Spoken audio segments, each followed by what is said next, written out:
वज़ीर-ए-आज़म नरेंद्र मोदी आज Commonwealth legal education association, Commonwealth attorney and solicitors general conference 2024 का करेंगे इफ्तिताह। इंसाफ की फराहमी में सरहद पार चैलेंजों पर किया जाएगा तबादला ख्याल। वज़ीर-ए-आज़म नरेंद्र मोदी उड़ीसा के संबलपुर में 68,000 करोड़ रुपए से ज्यादा के प्रोजेक्टों का करेंगे इफ्तिताह और रखेंगे संगे बुनियाद। कुदरती गैस, कोयला और बिजली की पैदावार से मुतालिक प्रोजेक्टों का देंगे तोहफा।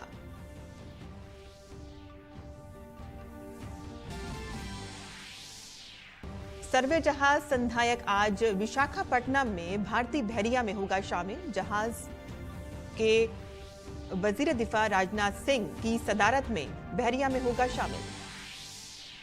उत्तराखंड में यूसीसी ड्राफ्ट रिपोर्ट को आज रियासती काबीना की मीटिंग में रखा जाएगा। काबीना की मंजूरी के बाद इसे 6 फरवरी को असेंबली में किया जाएगा पेश।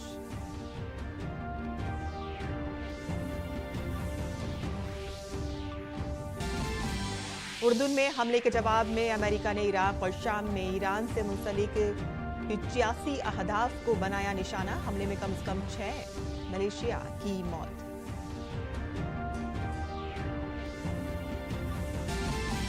विशाखापट्टनम टेस्ट के दूसरे दिन भारत आज इंग्लैंड के खिलाफ 6 विकेट पर 336 रन के स्कोर से करेगा खेल का आगाज। यशस्वी जायसवाल 179 रन बनाने के बाद क्रीज पर हैं मौजूद।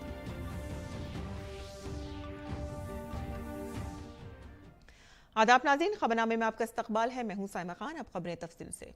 वज़ीर-ए-आज़म नरेंद्र मोदी आज नई दिल्ली के विज्ञान भवन में Commonwealth legal education association, Commonwealth attorney and solicitor general conference 2024 का इफ्तिताह करेंगे और इस कॉन्फ्रेंस का मौजू है इंसाफ की फराहमी में सरहद पार चैलेंजेस। कॉन्फ्रेंस में कानून और इंसाफ से मुताल्लिक अहम उमूर जैसे कि अदालती तब्दीली और कानूनी अमल की अखलाकी जहतें, एग्जीक्यूटिव एहतसाब और दीगर बातों के अलावा जदीद कानूनी तालीम पर असर नौ तवज्जो मरकूज करने के बारे में गौर व फिक्र किया जाएगा। कॉन्फ्रेंस में मुतादिद बैनुल-अक़वामी मंदुबीन के साथ साथ एशिया पैसिफिक, अफ्रीका और कैरेबियन तक फैले हुए दौलत मुश्तरका के ममालिक के अटॉर्नी जनरल और सॉलिसिटर भी शिरकत करेंगे। ये कॉन्फ्रेंस दौलत मुश्तरका ममालिक के कानूनी बरादरी के मुख्तलिफ हसस दारों के दरमियान बातचीत के लिए खुसूसी प्लेटफॉर्म के तौर पर काम करती है। इस कॉन्फ्रेंस में कानूनी तालीम और बैनुल-अक़वामी इंसाफ की फरहमी में दरपेश चैलेंजों से निमटने के लिए एक जामे रोड मैप तैयार करने के मकसद के साथ अटॉर्नी और सॉलिसिटर जनरल के लिए एक खुसूसी गोल मेज का एहतमाम भी किया जाएगा। वज़ीर-ए-आज़म नरेंद्र मोदी आज उड़ीसा के संबलपुर में एक अवामी तकरीब के दौरान 68,000 करोड़ रुपए से ज्यादा के कई बुनियादी ढांचे के मंसूबों का इफ्तिताह और संगे बुनियाद रखेंगे। वज़ीर-ए-आज़म उड़ीसा के संबलपुर में मुनक़िद एक अवामी तकरीब में कई प्रोजेक्टों का इफ्तिताह और संगे बुनियाद रखेंगे। वज़ीर-ए-आज़म जगदीशपुर, हल्दिया और बोकारो धामरा पाइपलाइन प्रोजेक्ट के धामरा अंगुल पाइपलाइन सेक्शन का इफ्तिताह करेंगे। प्रधानमंत्री ऊर्जा गंगा के तहत 2,450 करोड़ रुपए से ज्यादा की लागत से बनाया गया ये प्रोजेक्ट उड़ीसा को नेशनल गैस ग्रिड से जोड़ेगा। प्रोग्राम के दौरान वज़ीर-ए-आज़म तकरीबन 28,980 करोड़ रुपए की लागत वाले कई पावर प्रोजेक्टों का इफ्तिताह और संगे बुनियाद भी रखेंगे। वज़ीर-ए-आज़म उड़ीसा के झारसुगुड़ा जिले में 550 करोड़ रुपए से ज्यादा की लागत से तामीर करदा आईबी वैली वारशी का भी इफ्तिताह करेंगे। ये मयार, जिद्दत और पायदारी का मुजाहिरा करते हुए कोयले की प्रोसेसिंग में एक अहम तब्दीली की निशानदही करेगा और इसके अलावा वज़ीर-ए-आज़म तकरीबन 2,146 करोड़ रुपए के रेलवे प्रोजेक्टों का इफ्तिताह और संगे बुनियाद रखेंगे।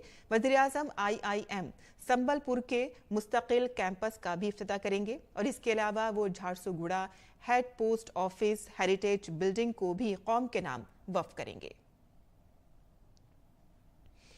वज़ीर दिफा राजनाथ सिंह आज विशाखापट्टनम के नेवल डॉकयार्ड में INS संधायक के कमिश्निंग तकरीब में शिरकत करेंगे और इसमें chief of naval staff admiral R Hari Kumar और senior naval and Gardens Reach Ship Buildings and Engineers के अफसरान और दीगर मोअज़्ज़िज़ मेहमान शिरकत करेंगे। ये जहाज garden reach ship builders and engineers Kolkata में बनाया गया था और इसमें 80% से ज्यादा देसी कलपुर्जे शामिल हैं और इससे डिजाइन और जंगी जहाज की तामीर में भारत की महारत की तस्दीक होती है। ये 110 मीटर लंबा जहाज तकरीबन 3800 टन की सलाहियत के साथ 2 डीजल इंजनों से चलता है और इस जहाज को इसके पिछले वर्जन से दोबारा डिजाइन किया गया है और पिछला संधायक 4 जून 2021 को रिटायर हुआ था। काबिले तजदीद जहाज की रफ्तार 18 नॉट से ज्यादा है और ये बहरे हिंद के खित्ते में भारत की मौजूदगी का एक अहम हिस्सा होगा।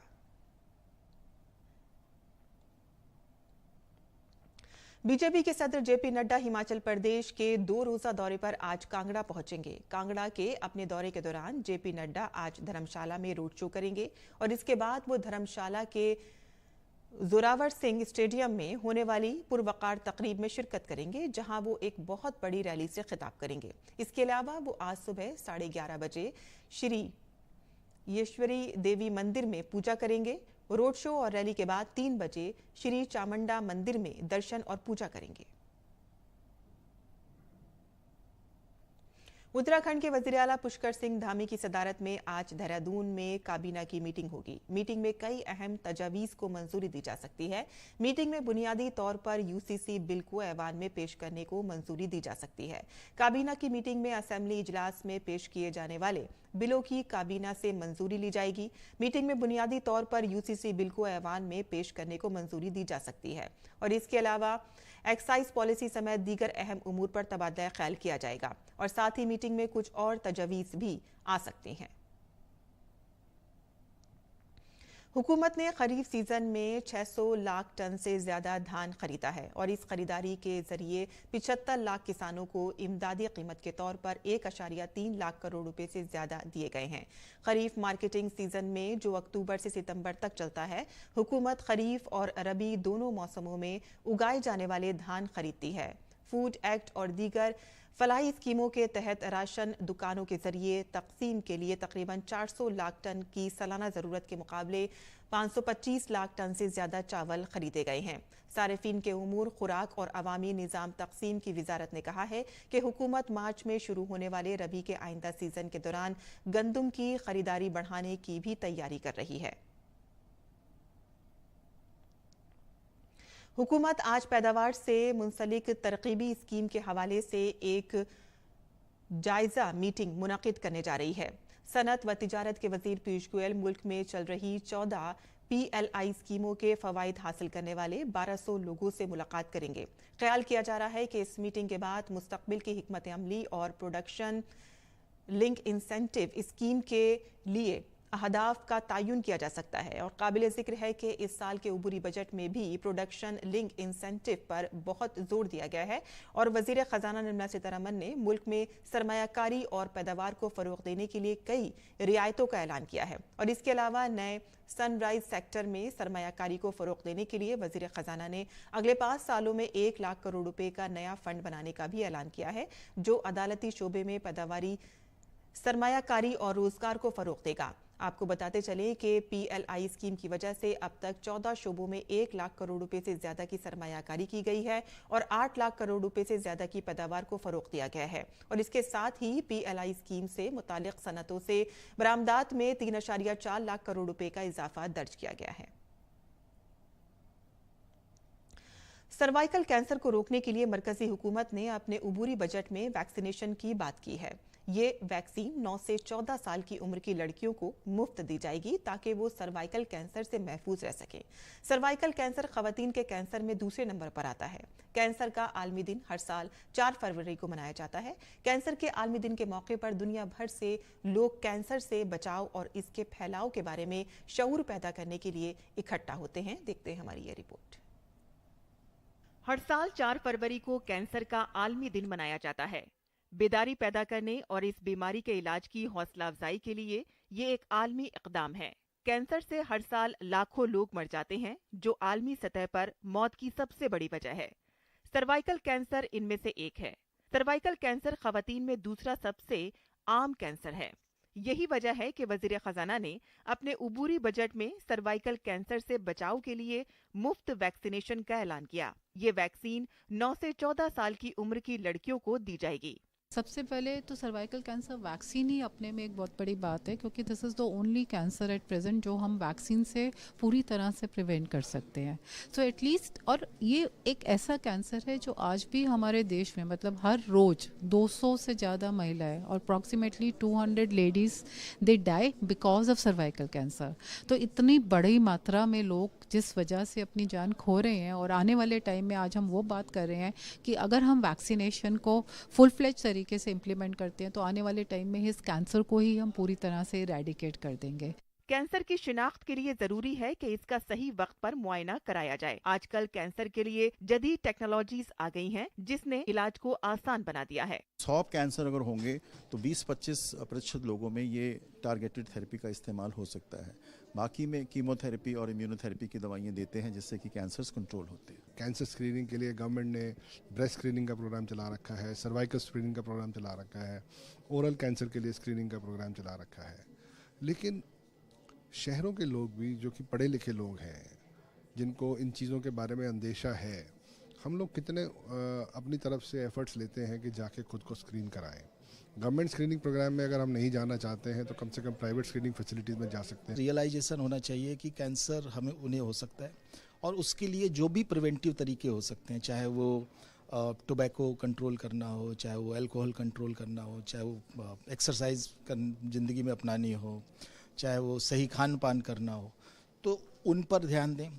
कैंसर कई तरह का हो सकता है। कैंसर का खतरा हर उम्र के लोगों में देखा जा रहा है। अलामात की इब्तदाई शिनाख्त और इलाज कराने से कैंसर से मौत के खतरात को कम करने में मदद मिल सकती है। मौरूसी, माहौलियात, तर्ज जिंदगी की खराबी, केमिकल्स के ज्यादा इस्तेमाल की वजह से कैंसर का खतरा बढ़ जाता है। खवातीन में सर्वाइकल और छाती का कैंसर ज्यादा आम है। मर्दों में फेफड़ों, प्रोस्टेट और बड़ी आंत के कैंसर का खतरा सबसे ज्यादा देखा गया है। नितेंद्र सिंह की रिपोर्ट, डीडी न्यूज उर्दू खबरें। और हरियाणा के फरीदाबाद में जारी 37वें सूरजकुंड बैनुल-अक़वामी दस्तकारी मेले में खाने के शौकीनों के लिए बहुत से मज़ेदार पकवान देखे जा सकते हैं। जी हां, आप जिस भी रियासत का खाना चाहें आपको यहां मिल जाएगा। बिहार का लिट्टी चोखा हो, पंजाब हरियाणा की मकई की रोटी हो, सरसों का साग हो, गोहाना का जलेबा हो, पुरानी दिल्ली की चाट हो, राजस्थानी थाली और बहुत कुछ। हमारे नुमाइंदे गिरीश निशाना ने इसका जायजा लिया।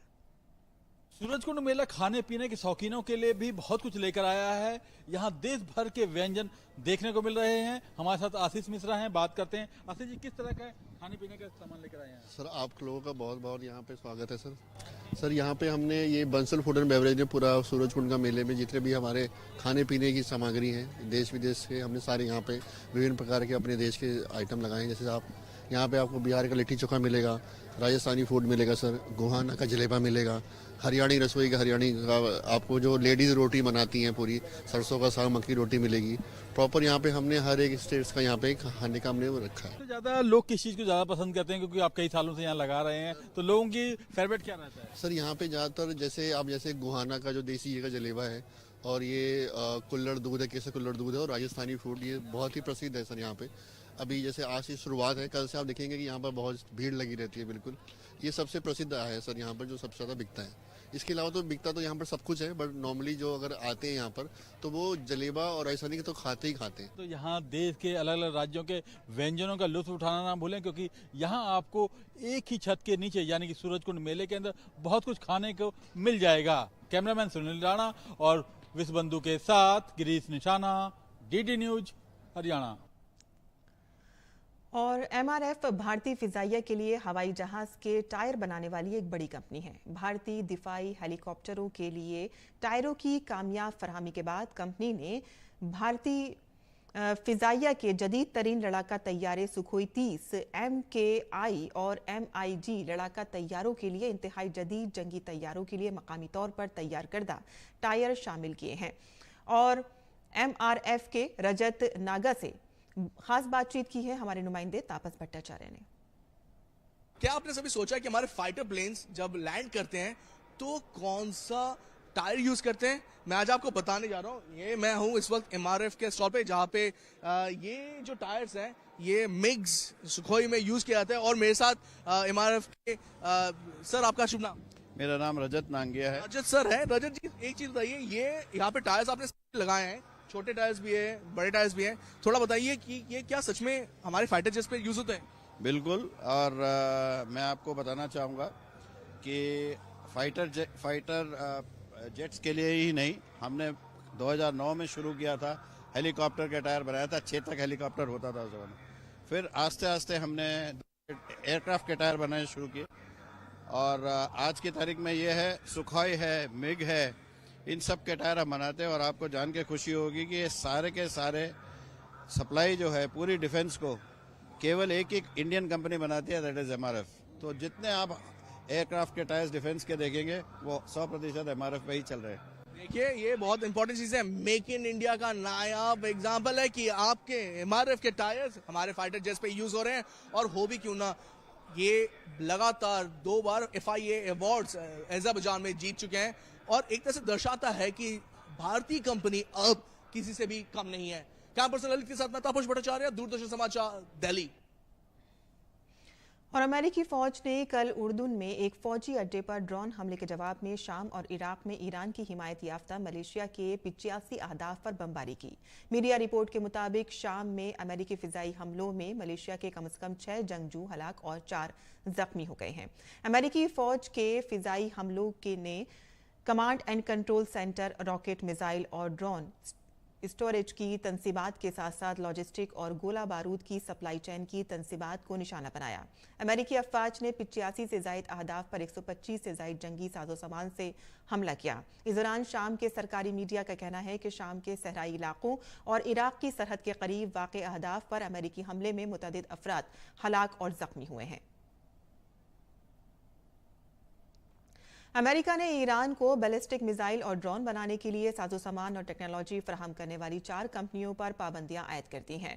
अमेरिका ने हामिद हंगान और पिश्ताजोन काविश गोस्तरा बोशरा की 4 कंपनियों पर पाबंदी लगा दी है। दरहकीकत ईरान से मुंसलिक मलेशिया ग्रुपों ने ईरानी साख्ता ड्रोन्स का इस्तेमाल करते हुए अमेरिकी फौजियों पर दर्जनों हमले किए, जिसके नतीजे में अमेरिकी फौजियों की मौत हुई।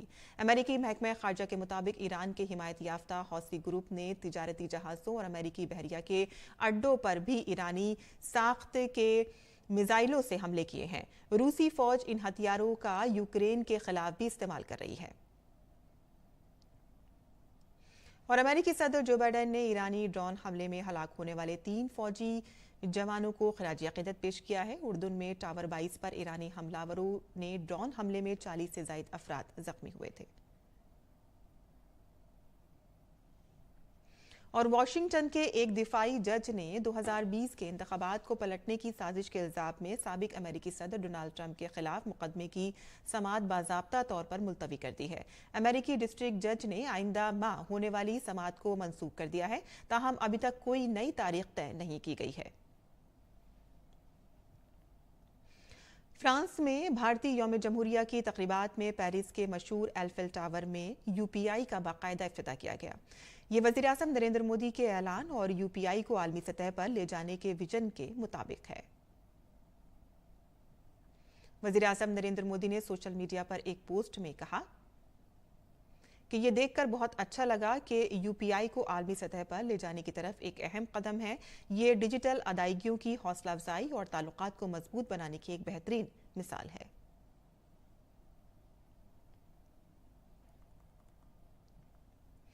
और आगे बढ़ते हैं और अब पेश है अखबारात का जायजा।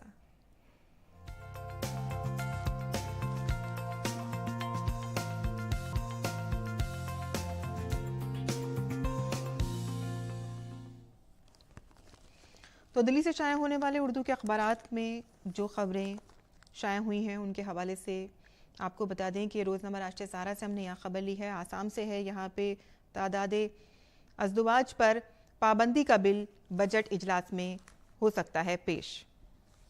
आगे की खबर जान लेते हैं।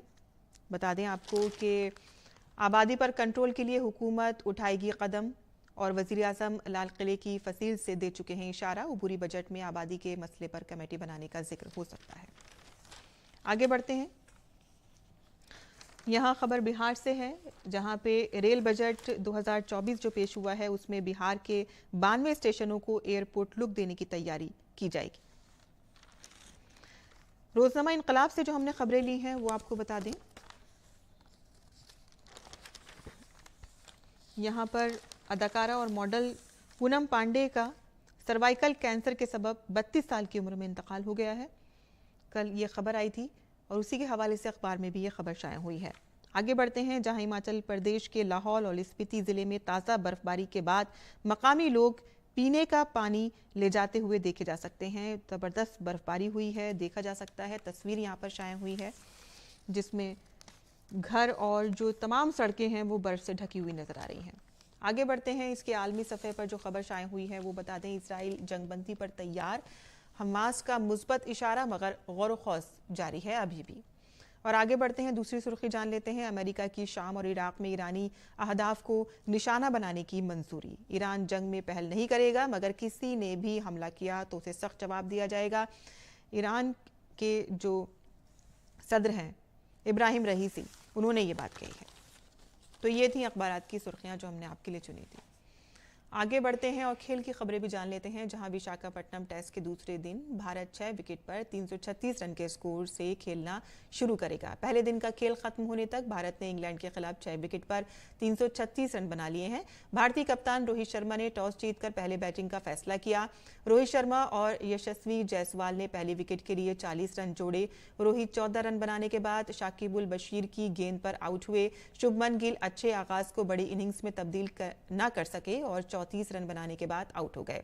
यशस्वी जायसवाल सेंचुरी बनाने में कामयाब रहे।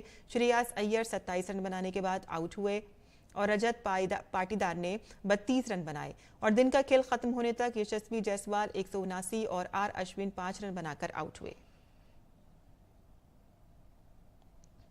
Davis cup world cup 1 playoff में आज भारतीय टीम का मुकाबला पाकिस्तान से होगा। यह मैच पाकिस्तान के शहर इस्लामाबाद में खेला जाएगा। 1964 के बाद डेविस कप के लिए भारत का यह पहला दौरा पाकिस्तान है। दोनों ही टीमें आखिरी बार 2019 में आमने सामने थीं। तमाम मैचेस ग्रास कोर्ट पर खेले जाएंगे और जिशान अली की क़यादत में दौरा करने वाली भारतीय टीम का पलड़ा भारी नजर आता है। और दोनों ममालिक इससे पहले 7 बार आमने सामने हो चुके हैं और हर बार भारत की जीत हुई है। टीम इंडिया 8वीं बार पाकिस्तान को हराने की कोशिश करेगी और दोनों ही टीमों के दरमियान 2 रोज में 5 मैच खेले जाएंगे। ये 4 सिंगल्स और 1 डबल्स मैच पर मुश्तमिल है। हफ्ते को पहले दिन रामकुमार रामनाथन का मुकाबला इफ्तिताई मैच में पाकिस्तान के तजुर्बेकार खिलाड़ी आसामुल हक कुरैशी से होगा और इसके बाद दूसरी सिंगल्स मैच में एन श्रीराम बालाजी का मुकाबला अकील खान से होगा।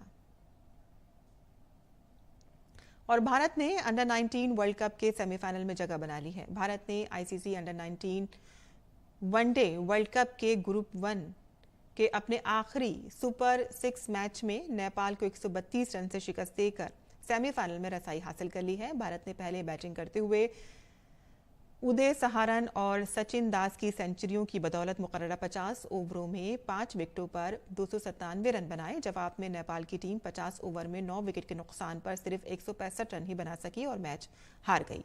भारत की जानिब से सौमी पांडे ने 4 और अर्शेन ने 2-2 विकेटें हासिल की। उदय सहारन ने 100 और सचिन दास ने 116 रन बनाए। अब मंगल को सेमीफाइनल में भारत का मुकाबला जनूबी अफ्रीका से होगा। और अब पेश है मुल्क भर के मौसम का हाल।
और आखिर में अहम खबरों की सुर्खियां एक बार फिर।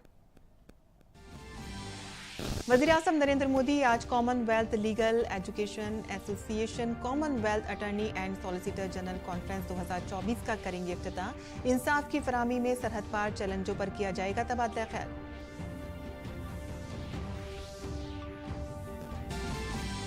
वज़ीर-ए-आज़म नरेंद्र मोदी उड़ीसा के संबलपुर में 68,000 करोड़ रुपए से ज्यादा के प्रोजेक्टों का करेंगे इफ्तिताह और रखेंगे संगे बुनियाद। कुदरती गैस, कोयला और बिजली की पैदावार से मुतालिक प्रोजेक्टों का देंगे तोहफा।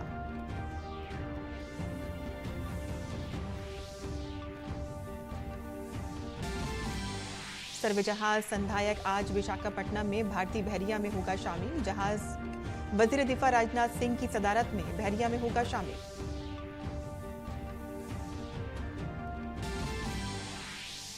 उत्तराखंड में यूसीसी ड्राफ्ट रिपोर्ट को आज रियासती काबीना की मीटिंग में रखा जाएगा। काबीना की मंजूरी के बाद इसे 6 फरवरी को असेंबली में किया जाएगा पेश।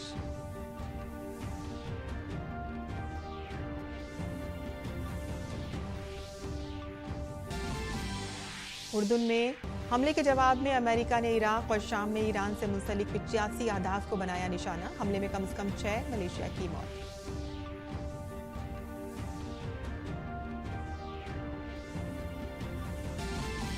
विशाखापट्टनम टेस्ट के दूसरे दिन भारत आज इंग्लैंड के खिलाफ 6 विकेट पर 336 रन के स्कोर से करेगा खेल का आगाज। यशस्वी जायसवाल 179 रन बनाने के बाद क्रीज पर है मौजूद। और इसी के साथ ही खबरनामा खत्म पजीर होता है। हमारी पूरी टीम को दें इजाजत। आदाब।